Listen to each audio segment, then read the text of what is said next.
Hey there, Waze community, and greetings from around the world. We'd like to welcome you to another exciting edition of Waze Community's Office Hours. Today, we are going to talk to you about the new feature of school zones and the scheduler. But before we get to that, I have a little announcement for all of you. We are holding a casting call because we want to hear your inspiring stories to share with other community members. So if you are interested in sharing with us and the world what inspires you to be a Waze editor, go ahead and fill out this form here. I'm going to drop in the chat with lots more information on the forum. And we will love to hear what inspires you to be here.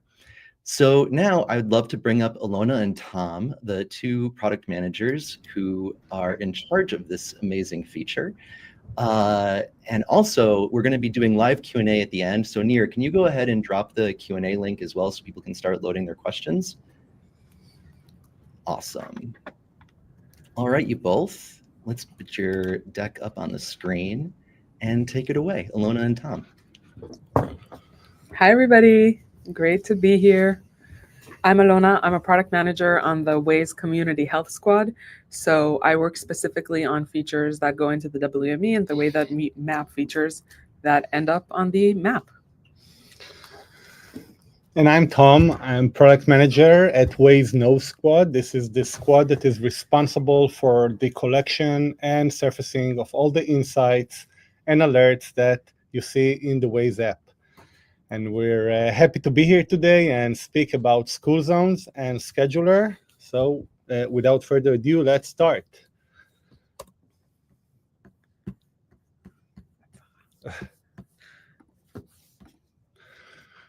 So what's on the agenda today? We're going to talk about the app side. That means how the users will actually experience school zone alert.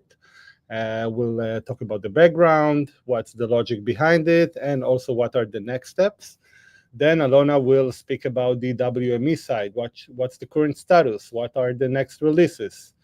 And at the end, we will also present the best practices for mapping.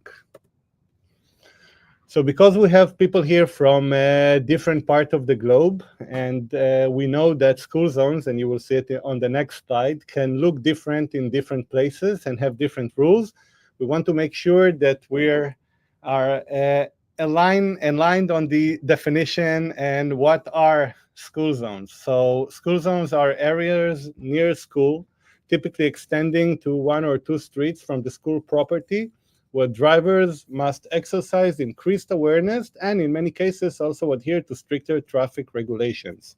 And all of this need to happen during school hours. So it's the first time where we actually have an alert, a permanent hazard, which shouldn't apply for the entire time, but only in very specific hours and specific days, and sometimes specific months. So what are the different types of school zone? We know that in some places, school zones are only areas where drivers need to have an increased awareness. They are usually marked either by signs or pavement marking, and the authorities do not expect the drivers to drive in a reduced speed, with reduced speed. They only need to be to have more attention towards the road. Where in other school zones, there are actually reduced legal speed limits, and these areas are marked by signs. As you can see in these examples, in most cases it's in different hours, and the reduced legal speed areas have also have many types that are encompasses in them. So one of them is the fixed speed limit, and this you can see here on the left side, on the sign that we see on the left side, where in specific hours, users need to maintain specific speed, in this case 30 kilometers per hour. We do have other school zone types where the speed limit is actually changing from time to time, and it depends on the hour, sometimes it depends on the weather or on the visibility, and it will be marked by an electronic sign at the entrance to that specific school zone. Another important type of school zone of enforcement is the time of enforcement. So we know that we have school zones where throughout the entire school time you have a very specific speed limit that you need to adhere to, and this is the set hours school zone. We also have a type where you need to adhere to that specific speed limit only when the lights in the sign are flashing. You can see this in the example over here, where you actually have two flashing lights, and it doesn't necessarily means that when school is open, you need to adhere to that specific speed, but only when the lights are flashing. And the last type is the school zone where you need to adhere to the reduced speed limit when children are present. So it means that when you enter into that school zone, it doesn't necessarily mean that you need to maintain your reduced speed limit, but when you see children nearby, this is where you must reduce your speed and maintain the reduced speed limit. So before we went and started implementing this feature, we wanted to make sure that we can actually address all of the user need that all of the examples that we just showed require us to answer. So increase driver awareness, help to comply with traffic laws. We definitely want to make sure that we keep child safety, that we maintain child safety, and reduced stress. And when we're talking about reduced stress, we are referring to cases where drivers sometimes go into school zone areas, but they don't have any indication where the school zone is ended, or they are not focused and can think that maybe the school zone was already ended. So one of the things that we need to make sure that we can surface in the app is some sort of indication throughout the school zone, so users will actually know when they are inside the school zone and when they leave the school zone.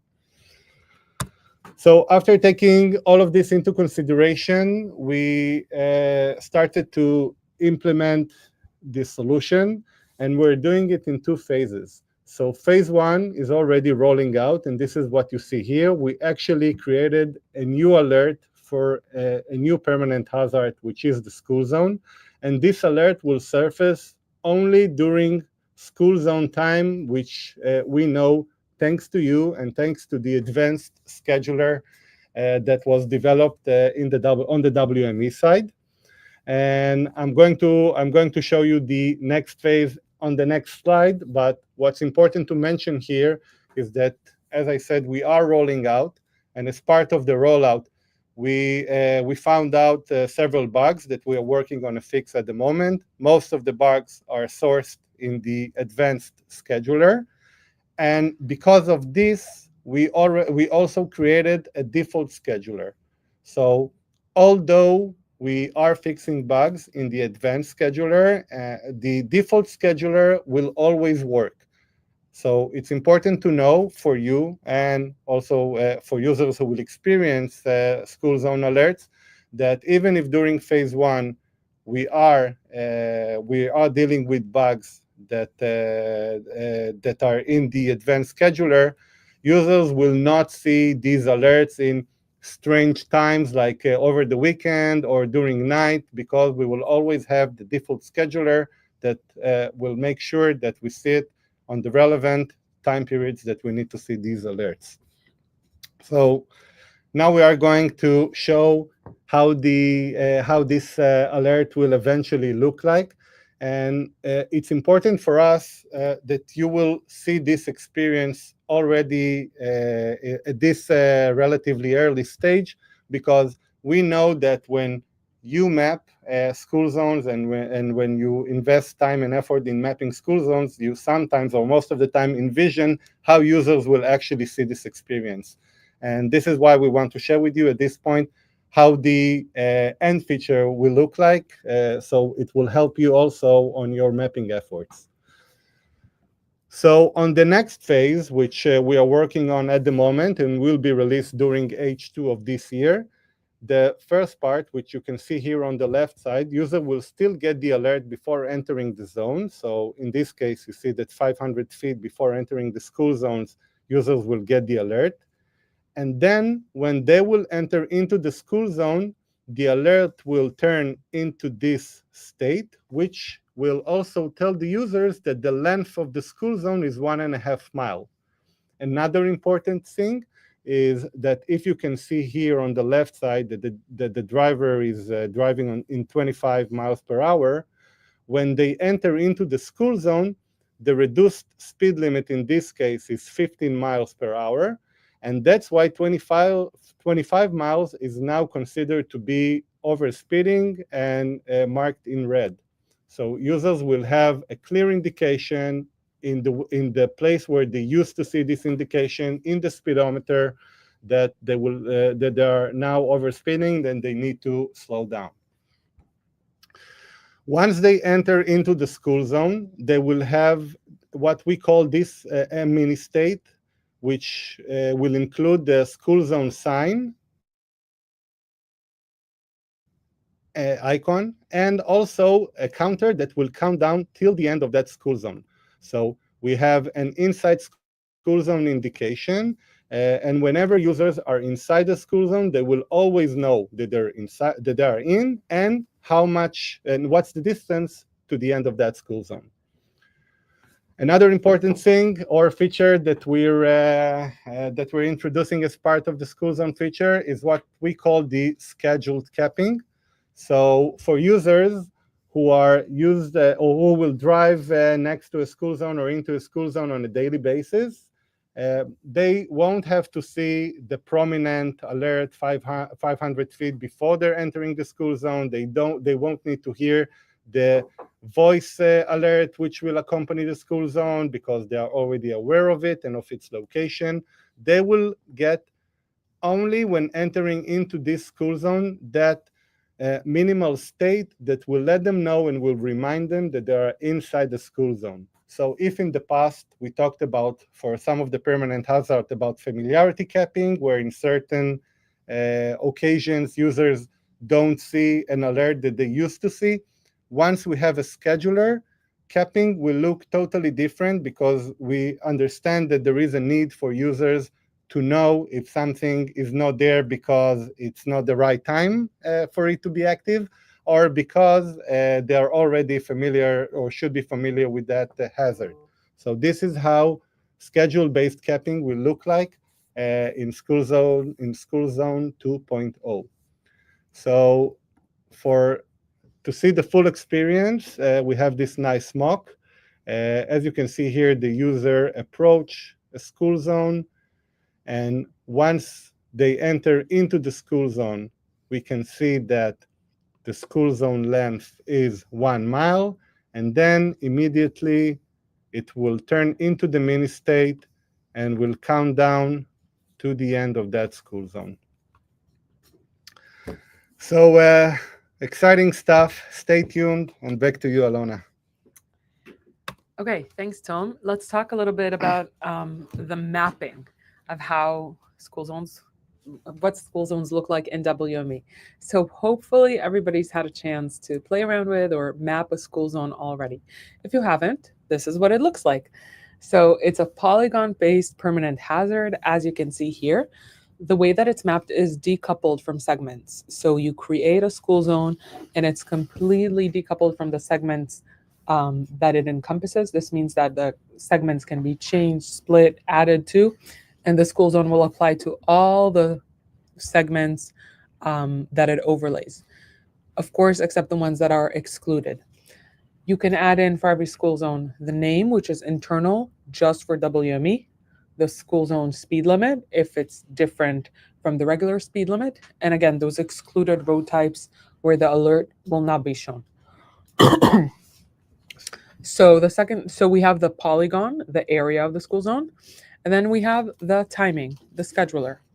When you go into create a school zone, you add in the times where it applies. So our special guest will go into a little bit more details, but essentially you're adding in the applying times. So the weekdays, drop-off and pickup times for the school, and then the exclusions, so the holidays and the summer breaks where these hours do not apply. You create these per school zone, and you can also use the reusable community schedules. So these are created through a separate entry point and can be reused along as many school zones as it makes sense. A community schedule can include applying times, regular school hours, it can include holidays, or it can include both. This would just depend on the way that schools work in your areas, whether they have the same hours, the same holidays, both, or neither. If you do not create a schedule for a school zone, or if you're totally unsure of what it is, or if we see bugs or issues, there's always going to be a default schedule, so a fallback schedule. These were created per environment along with the community leadership from each representing all of these environments. And the goal here is, of course, it's not exact, but it's to give a very general time frame of when we would want to alert drivers. So rest assured, even if you haven't created a schedule or even if there are issues and bugs, the alert won't show up at midnight. It's only going to show up at relatively relevant times, even if they're not perfectly exact. So when it says drivers will get alert for this school zone according to the Waze default settings, these are the Waze default settings. We have seen that most school zones have some sort of schedule. So 81% of school zones use some form of schedule. And I'm very excited to see that most school zones also use a community schedule. So I'm hoping that this feature makes it more effective, makes it less repetitive, and in many cases more robust, because we're changing just one schedule that applies to many rather than changing it one by one, which is more error prone. The next releases. So what are some of the next features that you can look forward to in the schedule, in the scheduler specifically? So one is the relative dates. This has been a very strong request. When I say relative dates, I mean the first Sunday of November. So I know that some holidays repeat in this way, where they don't have an exact date, but they repeat in the same kind of pattern year by year. So again, hopefully this makes it a little bit more efficient and effective to just set something that's repeating annually forever. Like Thanksgiving is always going to be on the same relative date, even if it's not on the same absolute date. We're also adding in stateless schedules, so schedules that apply to all of the states in a country, in countries that have states, and additionally a state filter. So all of these are meant to make the scheduling component of the school zone more effective or more efficient. Okay, I want to get into a few best practices, but our special guest will get into some more best practices. These are all documented in the guidelines, which will be shared now. And I encourage you to ask more questions. This makes for better guidelines because we can add in the answers to the guidelines and make it accessible to everybody. So let's get started with best practices that have to do with the school zone area.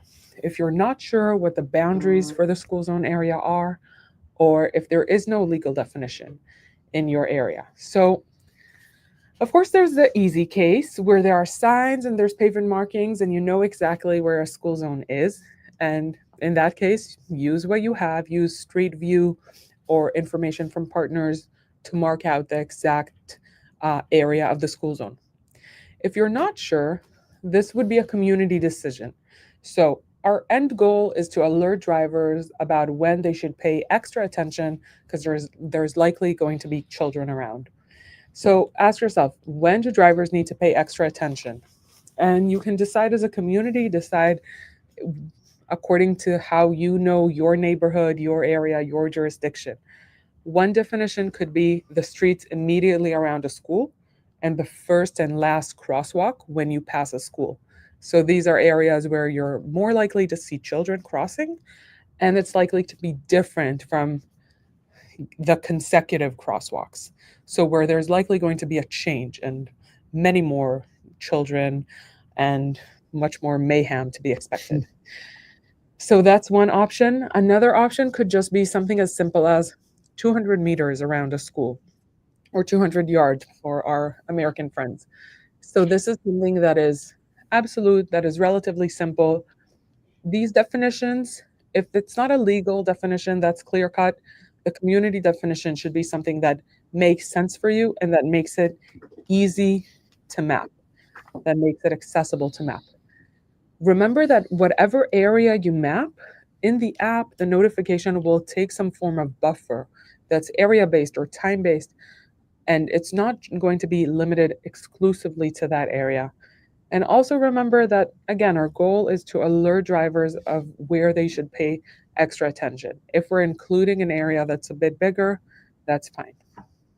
Hey, Alona, we've got a debate going on in the chat here about the defaults. Are they based on the country or based on the server? They're based on the server. They are. So because the goal here, again, is to also answer in the case of bugs and more severe issues that we may have going on, they were defined per server. But I want to get into that. I understand the sentiment. Obviously, row includes many different countries that each have, very different policies. Even within a country, within a state, within a jurisdiction, there's many different policies. So let's get into that a little bit more. The goal of the default schedule is really to be this fallback that in case nothing has been said, in case we really don't know, this makes sense. It makes sense to alert to drivers on these days and these hours. It's not exact, it's not accurate, but it makes sense. It's not midnight and it's not the weekend. That's the goal of it. But it's by no means exact. And we do hope that with the scheduler, you have all the means to create these very exact, accurate schedules. Got it. Thanks for clearing that up. So let's get into some more best practices here. I'm not sure what the hours or holidays are. I don't want to keep creating schedules, or the holidays in my area are very complex. The answer to all of these, and to the question of, especially the first one, I'm not sure what the hours or holidays are, and I'm tempted to just use the default schedule, or if it's complex, is to use a community schedule. This is why this component was created. This is why it's such an integral part of mapping school zones. It is complex. It is granular, and it is detailed to really say how a school works, what the hours are, and what the holidays are. It takes a lot of knowledge and takes a lot of kind of detailed finessing. A community schedule can really, really help. So I know many school zones differ, even in the same jurisdiction, even in the same neighborhood, but a lot of the components of them don't differ. So a community schedule could be something as generic and probably lean as national holidays, which would only include probably a few days a year. Or it could be something more detailed that speaks to 2 schools, 5 schools, 15 schools. And it could include the regular hours, and it could include the holidays.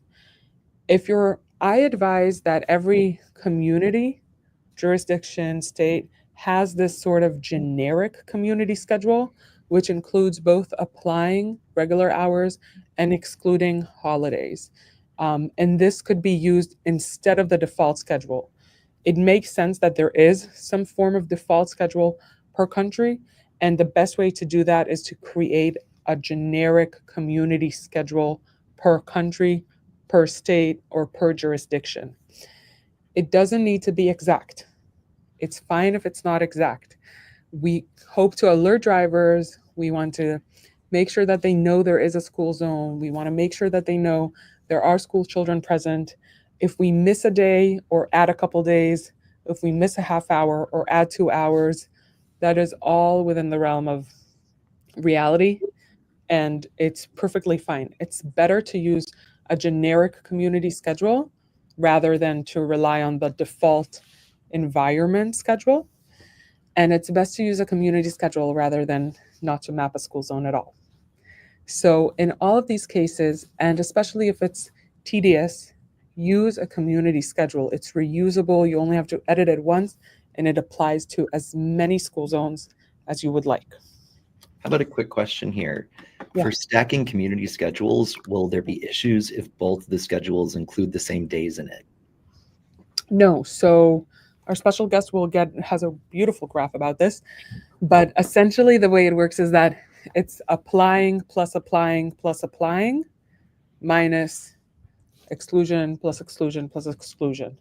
So you're not going to run into problems if you have like a community schedule, like a national holidays, and then my state holidays, and then my jurisdiction holidays, and all of them have the same Christmas break. That's fine. That's not going to run into any issues. It's fine if the same days are included. What wins ultimately is the exclusions. So if the same day is included both in applying and exclusions, the alert will not appear. But it's fine if it appears multiple times. That's no problem. Lastly, I want to get into the edge case of the school zones that are ad hoc. So this could be a school zone that has an electronic sign. It's ad hoc. You see a sign that says when children are present or when lights are flashing. So these cases, at least from what I've seen, there's actually two use cases here. One is you have these signs that say when children are present.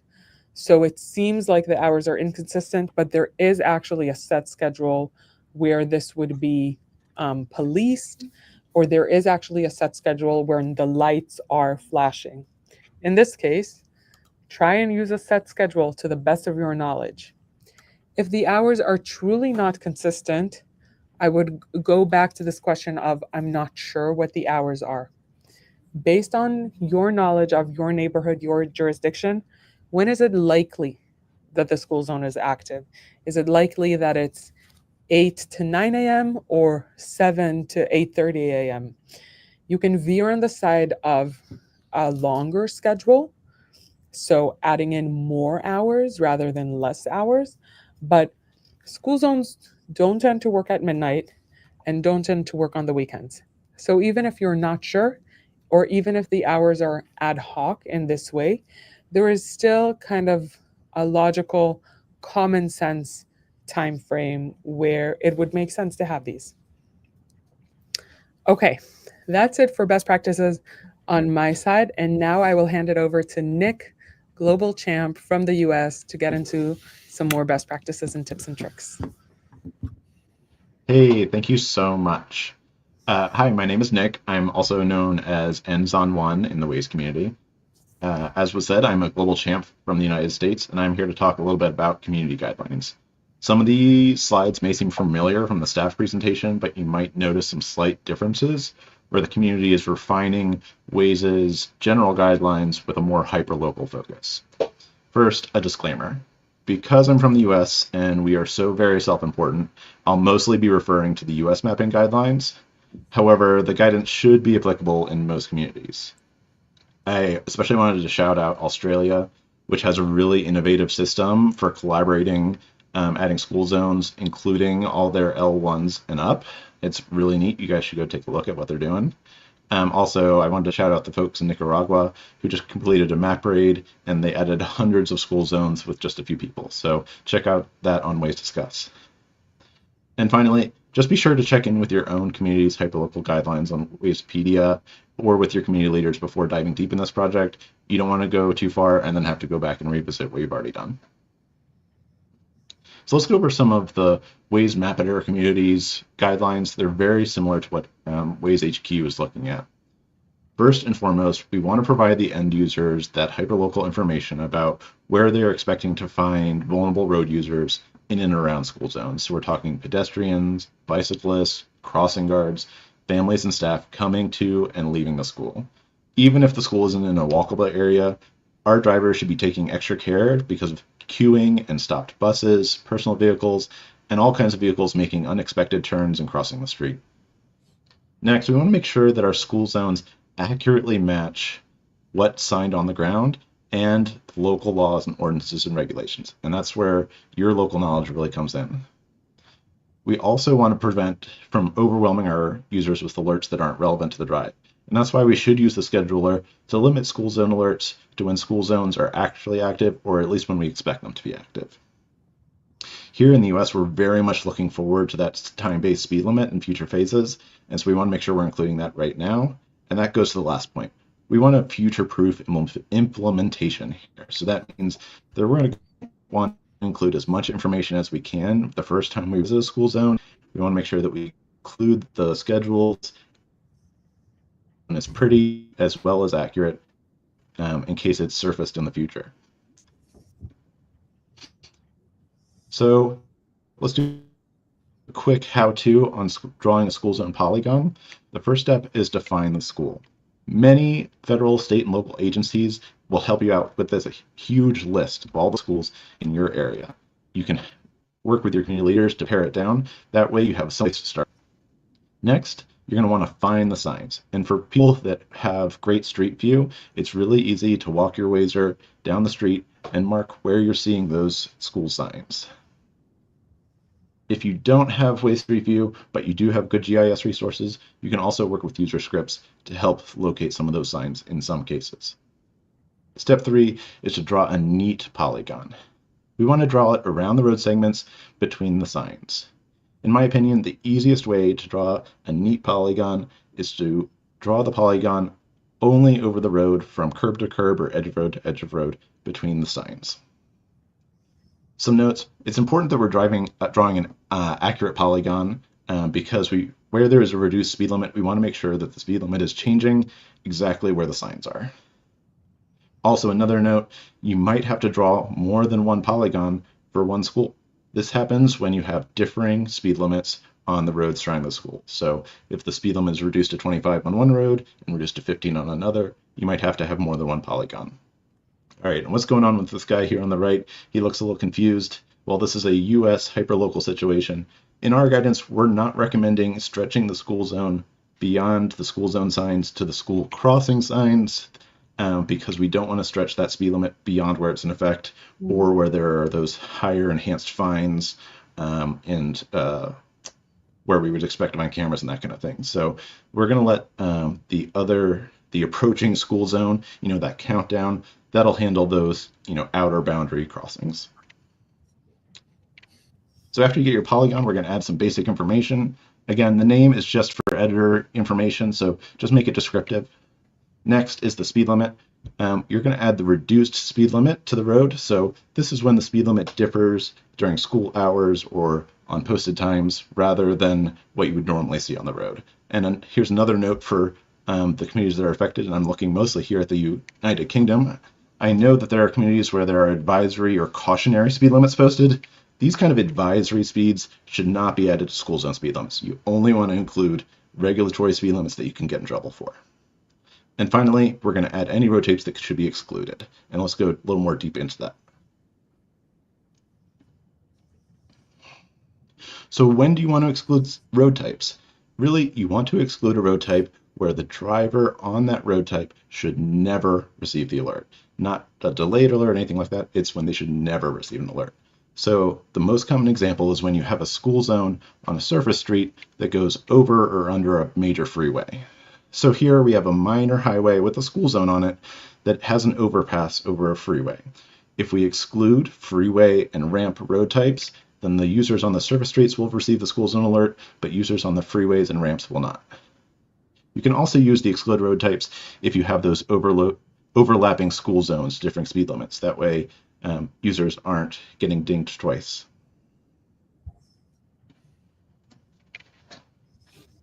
All right, so after we have our polygon and we have our basic information added, we really need to start talking about when we want the school zone to be active. There is the default time, but we want to do better than that. So the first kind of schedule is a local schedule. It's defined on the school zones itself, and it has site-specific days and times where the school zone should alert. So for example, if you have a school zone sign with the time listed, they are not likely to change, and you can include those on the school zone itself. However, again, it might be difficult to keep up with all these local schedules. And there are some communities, looking at you, Australia, that has decided to avoid using local schedules at all. And that's why we have community schedules. Community schedules should be used in situations where many school zones share the same active time. And the cool thing about community schedules is when one community schedule is updated, all the school zones are updated. For both local and community schedules, they stack, meaning you can put one schedule on top of the other and they combine together. We'll go more into that later. But first, let's talk exclusions. Exclusions are days or date ranges where you would not expect to have unusual traffic and lots of vulnerable road users around schools, and when school zone speed limits are waived, the enhanced fines, camera enforcement, and other penalties are not in effect. So you want both those things to be true. So where would you not want to use exclusions? You don't want to use an exclusion where local laws are not waived for holidays or where enforcement continues all through the summer. So you really have to use your local knowledge. And finally, let's take a look at how all these stack together. Schedules are a complex beast, and your community might find it necessary to lock community schedules to a higher rank than building school zones themselves. That's just one way to protect the complex information that goes into a community schedule. For stacking, we're basically combining all the active times together in one big data set. And then after we have all those active times, we're removing all the exclusions together. So let's look at this basic example. In blue, we have the local schedule that's defined on the school zone itself.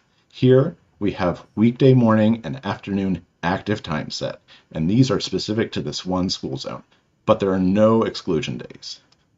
Then we come back and we stack on top a community schedule in orange that might be for the whole district, state, province. And the only thing in that community schedule are exclusions for holidays, summer break, and teacher workdays.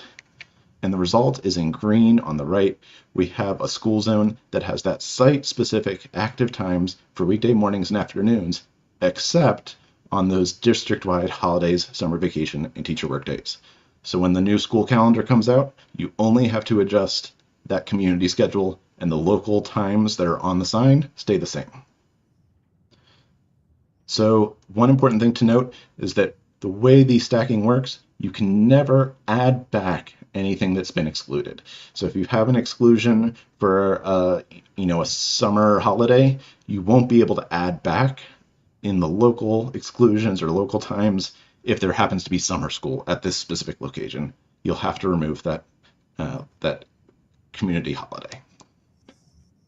And I'm sure that was confusing enough, and I'm sure we're going to get questions about it in the FAQ or in the question and answers. So I'm going to do some easy questions of my own. So who can add school zones and community schedules? Is hyperlocal? It depends. In the US, everything is currently locked at 4, but we expect at least the school zone creation to move lower now that we have all our guidance together in this great informational webinar. What about school zones that only have flashing beacons and light, but no posted hours? Check with your local leaders if there's a community schedule for your situation. It might be that it's in the law, and all you have to do is add that community schedule. Otherwise, you can check to see what the bell times are and add 30-ish minutes cushion before and after school for drop-off and dismissal. And finally, I'm still not getting alerts when I expected them. HQ is tracking down bugs with the scheduler. That's why we have the fallback of the default. Do your best to document when you're seeing these bugs for school zone alerts and submit them on Waze Discuss. And finally, this is really cool stuff. What's next for schedule learn hazards? I don't know. I can't tell you. My idea is that we're going to use the same kind of framework that we use for school zones for maybe long-term work zones, on the major freeways and stuff where they are shifting lanes, making them narrow, adding reduced speed limits. I think it would be really cool to use the same kind of framework for that solution. Anyway, that's all for me, and we'll go back to the guys in HQ. Thank you so much, Nick. That was really awesome. And chat, let's hear it for Nick. Let's get some round of applause emojis in there for him. I'm going to bring you down now, and if there's any community questions, I'll bring you back up later. All right, Alona, take it away. Okay, thank you so much, Nick. So Nick has already shouted out a couple communities. I want to shout out a couple more. So overall, we have 19,000 school zones, 705 school zones mapped globally. These are the communities with the most mappings so far.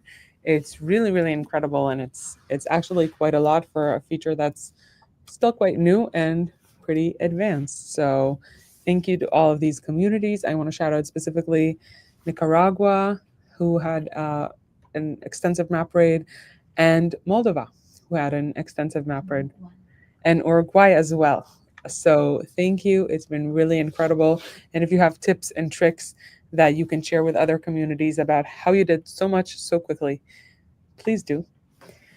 What's next in terms of the way that we want to shout out the features? So we want to have a campaign around August in the app to, again, remind drivers that we have this school zone feature.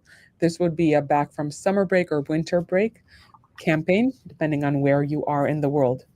To get there and to do this campaign, we want to reach, pretty robust mapping. And we think based on the numbers so far that we can get there. How can we best support you at Waze HQ? So one thing we did is we reached out to partners. So we shipped out a post to all partners asking them for information. I know one of the hardest parts about mapping school zones is actually just getting all of the information about the location of school zone, the policies, the hours, the holidays, etc. So we posted to all the partners with a template specifying exactly how we'd like to get the information. This template was approved by editors who've mapped some school zones. So hopefully we get a lot of information back and it's very useful. This was posted. Any partner that will reach back, the community managers will trickle that information down to the communities. So I just wanted to say, Yeah. Road Warrior Techie mentioned in the chat that he already added the GIS layer script for the US. We also delivered it to Canada and to several European countries as well, based on the partner feedback. So thank you, Alona, for leading that initiative. Yeah, and thank you to our partners. I think partners are really excited about having this mapped as well, and it's totally a shared goal for everybody to have this map, to have drivers alerted, and to make it safer for everybody. If there's anything more that we can do in terms of partners, please reach out to your community managers, and we'll be glad to do it. The second thing we can do based on what we already have is just export all of the school venues. So we have within WME now around 700,000 school zones, kindergartens, colleges, etc., already mapped. In some cases, these are school zones, so this could be a great starting point for any communities who want to do a push and want to do a mapping effort. I know that a couple of communities have already asked for this information. If your community would like it as well, talk to your community manager. We have a query ready, so it's very, very simple. And we can use what we already have, what we've already mapped in order to create school zones. That's it. Let's do it together. Let's get to really robust mapping. Let's use this incredible feature to alert drivers about school zones. Awesome. So let's move right on to Q&A. I know we have a lot of questions in the queue. Some of them we already went through already, so we might skip some of those. So Nir, why don't you give us our first question? Alrighty, from Alex, can we give users the ability to opt out of familiarity capping? By the way, this was in the chat earlier too, and I saw this question, so I didn't surface that when the chat was rolling. But as an editor, I find it very difficult to comprehensively map permanent hazards when they are presented inconsistently. So what about familiarity capping, Tom? I know this is something that we've been talking about for a while. Yes. So first of all, regarding school zones, there is no familiarity capping in school zones. And on any feature that where the scheduler is involved, there will not be any familiarity capping.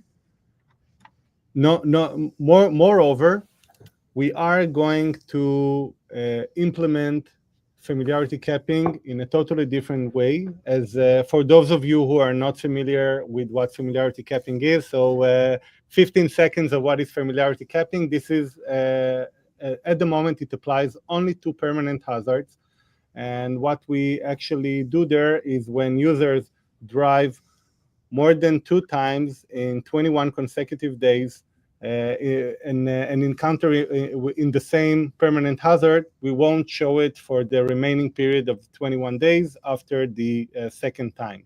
So it was a good feature for the time being, but now since we're moving to a new infrastructure, and as you saw at the presentation, we are going to show school zone and not just school zones with a different UI component that can grow bigger and can become smaller. For example, the mini state that we just show for the school zone.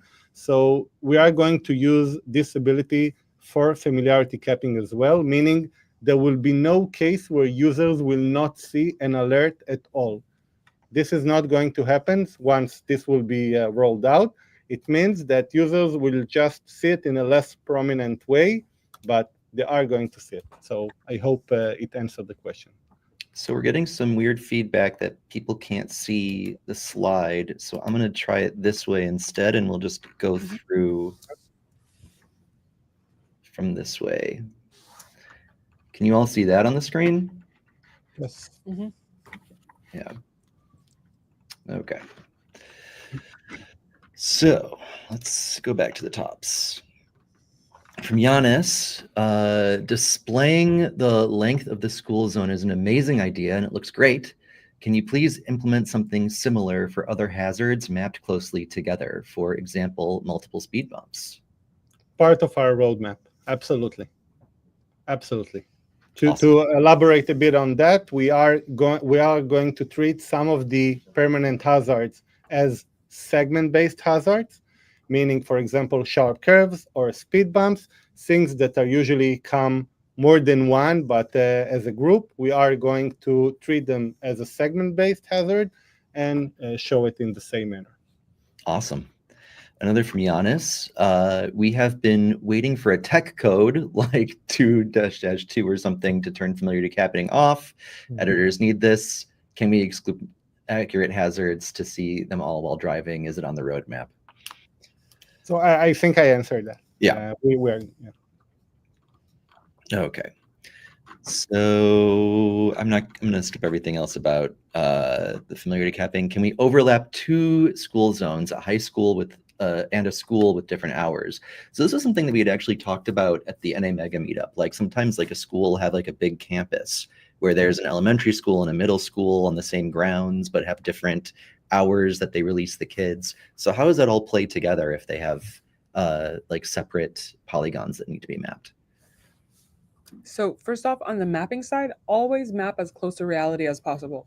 So if there's a high school with X hours and a kindergarten with Y hours, map it as such, map it as two polygons with those differing hours. How will that look in the app? So we do have a grouping mechanism for school zones, meaning depends on the direction of the user. They will only see the in case they're in real proximity, like one overlap the other, as you mentioned here. So they are going to see the first school zone that they enter through. Got it. So it depends on the direction in that case. Interesting. Moving right along from Adam, will there be a way to change the sign to be more localized to your country? So again, this is a very good feedback. It's definitely something that that we want to do, not just for school zones, for many other alerts that we use one icon fits all, which apparently doesn't fit all. And it's a big project. It's something that we want to deal with. We do not have a timeline for it yet, but it's definitely on our table. Definitely, and it's something we have done for speed limits before in the past. So and for road shields, definitely. Yeah. Next up from Adrian, when will school zone variable speed limits be coming in? At present, they're not active. So variable speeds for. When will we see when will we see the speed limit in the app? Is that the question? I'm assuming that's the question because we're mapping it, but at present they're not active in the app. Mhm.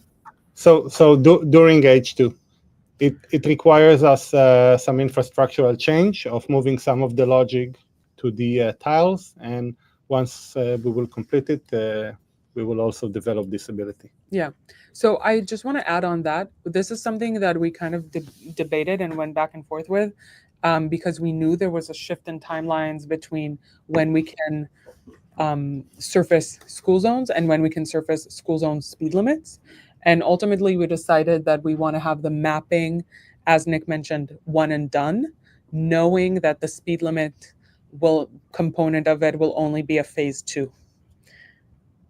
Noted. So next up from Jose, what happens when you have 4 schools in 600 meters? We're only getting one alert 200 meters before the first school zone and another one after the last one. So I think we just already answered that it's going to be based on the first one that you enter. And important to mention that once we will release phase 2 of school zone 2.0, users will see the indication throughout the driving in all of the school zones that will be grouped together. So not just the first one. There's in chat here from the Dark Angel shared his solution. So personally, I have a school nearby that has 3 different schedules. What I do is schedule it to start at the early time and stop at the later time plus a buffer. So 3 different schools on one campus share the same zone, which I think that makes sense.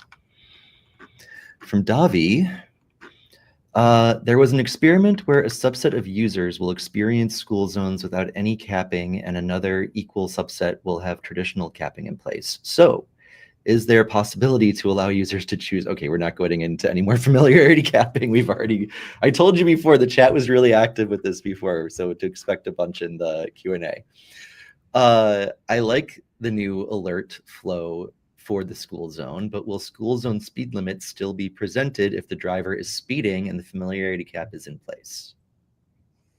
So yes, as I said, the new speed or the reduced speed limit will be part of the speedometer. So it has nothing to do to the alert state.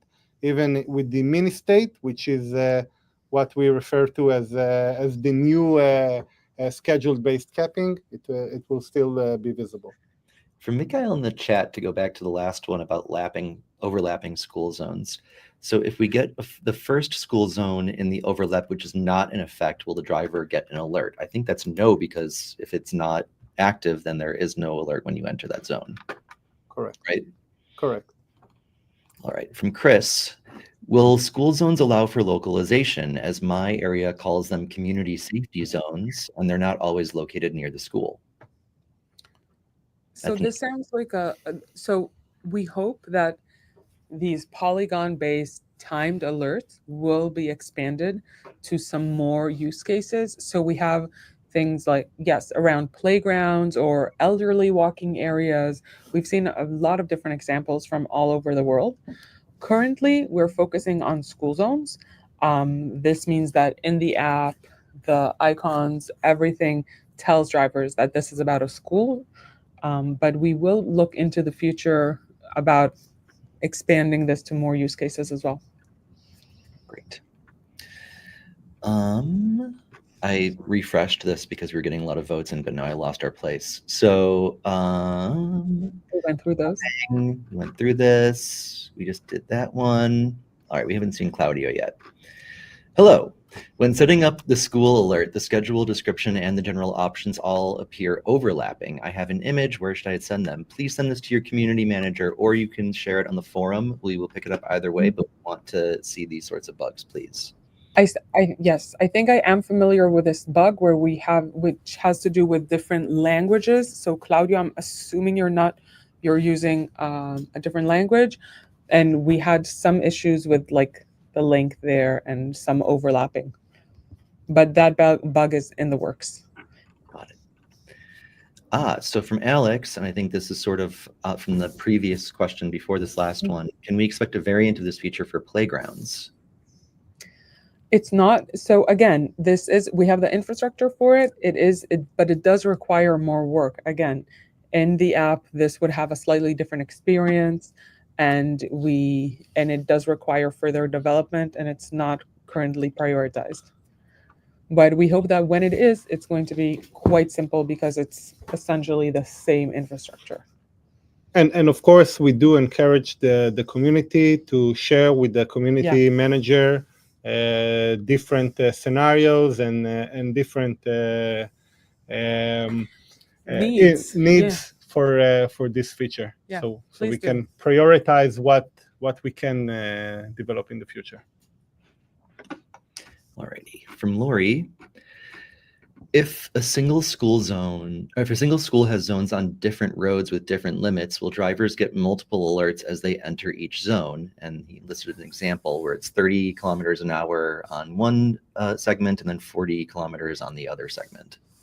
We can take a look at that maybe if I can put this Sure. in. I'm assuming so this would be mapped as multiple school zones that are adjacent or touching and have a different speed limit for each zone. So how would that be in the app? If we see it here. Okay, so currently these two will be grouped. It means that depends on the direction that you enter to. This is the school zones that you will see the alert for, and when we will release school zones 2.0, you will see them as one school zone, and the length will be depends on your route, but the length will be for the entire route, regardless of the amount of school zones that are included there. Okay. So let's see. We have, what about kindergarten area? Oh, wait, I got to switch back. Okay. So I'm being told we have an issue in the Q&A form. So I'm going to take it offline for a second. But anyways, on this question, what about kindergarten area? They have different hours and dates, usually smaller areas. I think this is the same sort of thing where you can set up a separate schedule for that. I'm just going to go back to the WME really quick so I can zoom past to see what everyone's talking about.